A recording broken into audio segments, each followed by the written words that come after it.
I want to talk about a big kind of breakthrough that has happened for me this month. It is a feeling that I've been noticing in myself recently where I'm like, my conversations are flowing. I feel beautiful. I feel happy. I feel zen in this moment. And like the word that I want to use to describe it is magnetic, because I'm like, I just like feel good.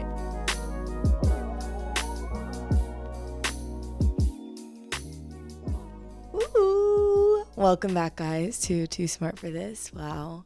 I'm just so happy right now. I'm in a great mood because we just had our Too Chill launch. Yes, I'm recording this late. I've had a bunch of podcast recording mishaps this month. We had multiple guests that were coming that ended up having to be rescheduled or canceled. And so I've been kind of scrambling with getting these episodes out to you all because school starting has been crazy, and that is the truth of the matter. But I have got a plan in place to get it all back on our regular Thursday schedules and consistent, because I have a lot to say. If you don't see an episode come out on time, it's not because I didn't have anything to say. It sure isn't. It's because my to-do list was too long. That's the truth of it. And I have to prioritize things. But I'm prioritizing this right now because I'm so happy.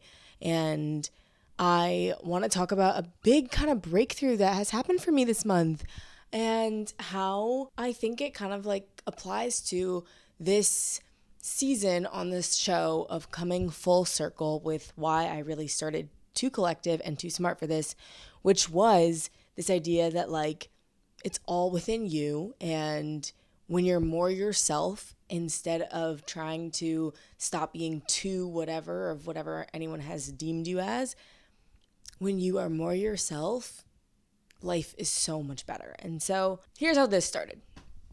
With kind of a funny story, okay? So like so rewind. Of course this starts with a boy. I'm sorry. It just is life for me right now. Like, what can I say? Anyway, I was at one of our parties here at Wharton. It was a big party, and as I've come back to school, I have not really been into the hookup culture, the dating culture. At least that's what I thought at the time. At the time that this story started, I was in the mood of no Wharton boys anymore. No, like there's nothing for me at this school, especially because I like just have a weird thing where I don't really want to get with any first years. I don't know why that is, but it's just is a weird situation. Anyway, the point is, I met this guy who was visiting someone that I'm like acquaintances / friends with, and we ended up having a great time. And it turned out that he was visiting for the weekend and going to New York and then coming back to Philly, and I spent time with him. But like, this man lives in a different country that is very, very obscure.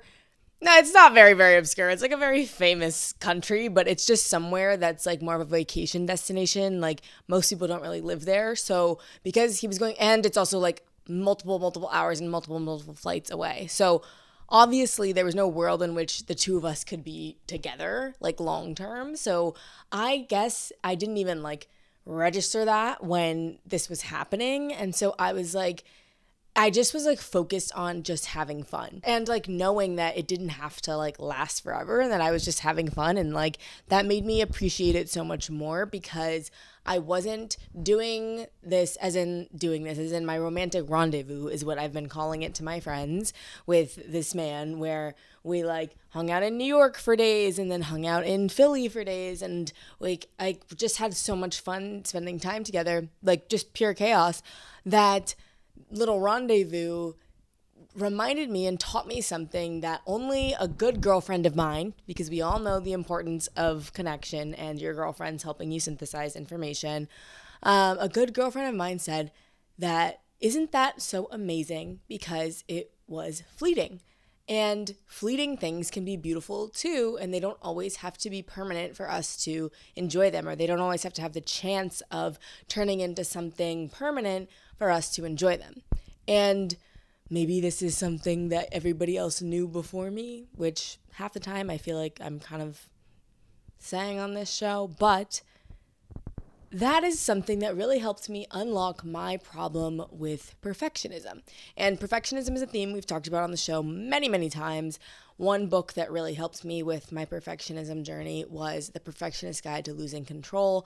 And that has helped me so much in helping me have more self-compassion and be less hard on myself for being a perfectionist, and instead harness those gifts and turn them into something that is productive and embrace being ambitious.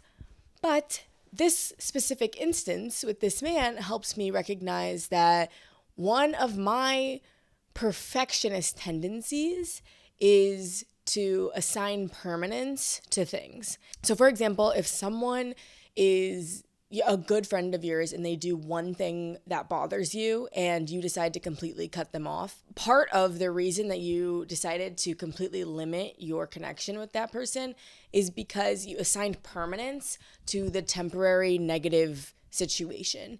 And that, when you assign permanence to things, it's typically because we are in search of stability, because we're not feeling that stability and trust within ourselves. And so when we're searching for that stability and someone does something that could threaten the potential stability, we assign permanence to that emotion and typically go all or nothing in our response to those things. And that creates a lot of excess anxiety and excess frustration with something that doesn't actually have to be permanent. The question now has to become, why do you feel like it needs to be permanent? And half the time, this is because we want stability, but sometimes, and wanting stability is a completely normal and natural and human thing that I think we should all, we all need. That's a basic human survival tactic. But a lot of times we're assigning permanence in situations and to people and to emotions and to situations that they don't need to be permanent to be enjoyed and to be loved. And they don't need to be permanent to be meaningful. In fact, the only constant in this life is change. So how can something be meaningful if it's stagnant?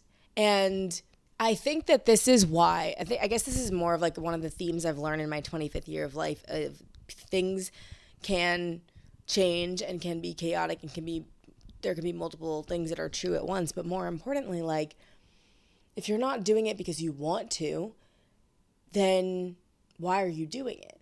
And I feel like when I was having this little romantic rendezvous and just enjoying the good parts of it and having no anxiety about it and just being my full self and not really caring, that was when I was my most magnetic self. And my most magnetic sounds annoying. Honestly, feel like I sound like a little like self-help annoying ass guru when I say that. But it is a feeling that I've been noticing in myself recently where I'm like, wait, like, my conversations are flowing. I feel beautiful. I feel happy. I feel zen in this moment. And like the word that I want to use to describe it is magnetic, because I'm like, wait, like I just like feel good. And when I'm in that mode, it's typically when I don't have any expectations on how things are supposed to turn out. And I'm just doing what I'm doing because I want to and because I'm excited about it, instead of because I need to or because there's anything owed in the future or something I'm trying to fulfill to please another person. And so I think like I've felt so liberated by this concept that the reason that I'm so stressed all the time and is because I'm working towards something for the sake of it being there forever and me never having to worry about that again, and for things to be perfect and stagnant, instead of actually getting to experience things on a daily basis and enjoying them for the sake of enjoying them, but having the capacity to say, goodbye. I didn't need this forever, and I needed it now. I needed it now, and I'm happy I had it now. And I'm also not too focused on what's going to happen in the future, but I know that I just got to experience a great thing for a short amount of time, and I deserved it. It was great, and I'm excited and looking forward to the next thing. And this helps me so much because I think that in our 20s and also like as ambitious women, we are constantly going to have to reinvent ourselves because the world is going to change around us, and we all do so much self-reflection and all that type of stuff to where we're never going to be the same person we were 3, 6, 9, 12, 18 months ago. We're not. And I'm definitely not when I look back at myself, but I think I always had this little shame in myself, which is so unwarranted, for not already knowing the lessons that I learn. And I was always like, wait, like, ugh, it's so embarrassing that I had to learn this issue from a guy because like I should have already known that. But when you should, like, I do that all the time where I'm like, oh, I should have already known that. And that's not true. That's not true. All your lessons are yours. And you're experiencing them and going through them because you're meant to experience them. And when we remember that every moment is fleeting, and even the things that you do assign permanence to and that become a greater purpose in your life, or a greater focus, I should say, they become a greater focus in your life because you assign permanence to them, such as dating a certain guy, like that you just really want to get engaged and you really want to take that next step with this guy, but he's not ready. And you've assigned permanence to the situation of wanting to be this person's wife or whatever, instead of enjoying what you have right now and wanting to be with this person on a daily basis because you want to be there, not because you want for this to end up as a love story in 30 years when you don't even know what life is going to look like or what you're going to want and what you're going to like in 30 years. Like, I think there's this pressure to know it all and have it all planned out and mapped out. But when we do that, we often lose sight of what's actually in front of us, and we don't enjoy the magic that is right in our faces. I think, what's her name? SZA said it in the Saturn song that's like, some of us chase fountains of youth when it's in the present. And it's like, what I imagine with that type of vibe is like the 21-year-old's going to get filler and Botox so that they can look young forever, when it's like, you look young right now. And I say 21-year-olds, I'm 25, like the same way. Like I don't do that, but it's like something that I think about all the time, where like, oh, I want to look good forever. Like, and I want to feel good forever and all this stuff. And it's like, but I feel good now. And this moment is fleeting. And so something that came to me when I was like journaling about this was, it doesn't have to be forever. Like, everything around me, like, I mean, I'm in my last year of business school. Like, I know I am never going to be in a school environment again, unless I'm a professor, period. But I'm never going to be in any experience like this again. And I can stress about the future, or I can enjoy the now of it. And remember, the moment is fleeting. The moment's not going to be here forever. And I get to take every day and say, oh, I'm so grateful that I get to have this day. And I know that like I have my dream life, and it doesn't have anything to do with being in school or anything like that. But this is an experience that's making me happy right now. And or it's letting me grow, or helping me face a new challenge, or giving me purpose, or giving me structure. It's serving a purpose for me right now. And I can be so incredibly grateful for that right now, and be able to let it go to make room for the more amazing experiences. Because all we ever really have is the present. All we ever really have is the right now. And when we're not enjoying it because we're focused on being perfect for some future, AI generated version of our perfect lives, that when we get there, are we even going to be able to enjoy it then? Are we even going to be able to like calm down and have a good time and enjoy the amazing career and loving relationship and beautiful family? Like, are we going to really be able to enjoy that then if we're so focused on making that happen instead of being where we are now and being grateful for it and using everything around us to take us to that next step? And I'm not saying it's not important to have a vision, because I have a vision for what I want my life to look like too. But I think a lot of us get stuck in crafting the perfect vision instead of being present right now. And so when I go back to this thing that I was journaling about, which is that it doesn't have to be perfect, but it has to be right now. And it doesn't have to be done, but it has to be right now. And when I mean it has to be right now, is you have to be and be present right now, because that's all you actually really have to hold on to. And it doesn't have to be forever, but it has to be right now, because you have to enjoy and find excitement or find some sort of purpose or movement or anything right now, or you're not going to be able to enjoy your life. Because it's really not about tomorrow. It's really not about the next step. It's really about now. And I just feel like I've been lucky to be experiencing that now, especially because the last 4 years I feel like has been really focused on building, or how do I get to the next phase? How do I do the next thing? How do I do the next thing? And like, I just have gotten to a place now where it's like, I don't need to focus on how to do the next thing right now. Like, not everything has to be permanent. And the final little nod that helped me with this was in a consulting call with Michelle Pelzon, who I love, from the 12th house / holisticism. We worked together this summer and it was really helpful. We talked about that in the burnout episode if you want to go back to that. But I came to her at the beginning of this month with these concerns of, I feel like I'm really stagnant in my career. I feel like I don't know what I'm doing, and I don't feel like my online content represents my personality anymore. Things I've been talking with you guys about for a while. And something she said to me was, you have to assess why you want what you want.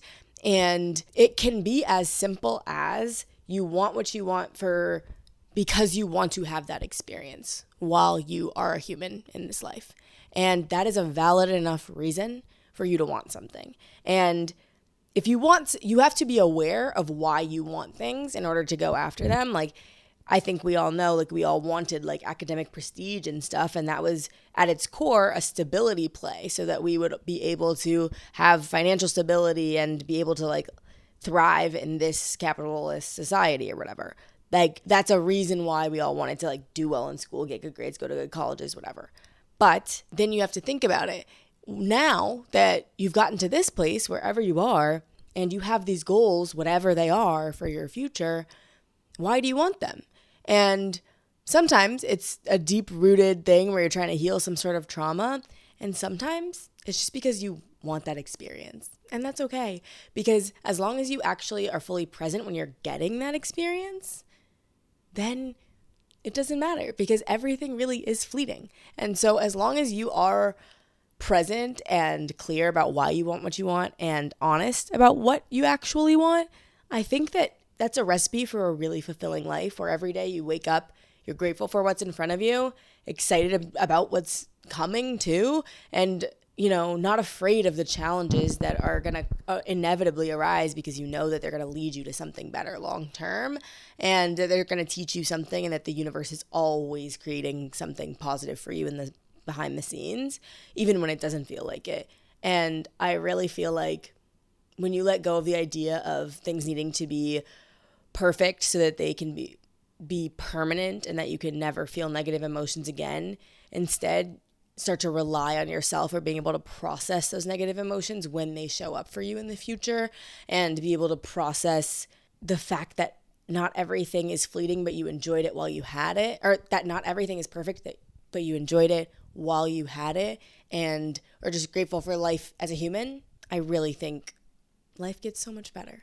And so I feel like that was a little soapbox take, but I've just been feeling way clearer since I had this like recognition this year that like being present is the most important, and things are allowed to change. Permanence and perfection are two things that are completely impossible. And when you embrace that things are fleeting, that they're changing, that they're evolving, and that journey is what's so magical about life, I really think we're all going to feel so much better. So I hope that was helpful. Our new Too Chill robe is live. You guys can shop it. It is the 3rd edition to our collection of innovative luxury bathrobes, and it is such a freaking amazing product for you to sit down and get ready for your first date with, and for you to prep for your corporate girl presentations in the mirror and get ready to rush and meet the girlies out for dinner reservations in the middle of the night. Like, it's my best work for sure, and I'm really thrilled about it. I love you guys so, so, so much. Make sure that you use the discount code podcast15 if you want a little bit of a discount code on your purchase. Share this episode with anyone who you think might love it, and I will see you next week. And don't forget, you're too smart to not love yourself. Bye.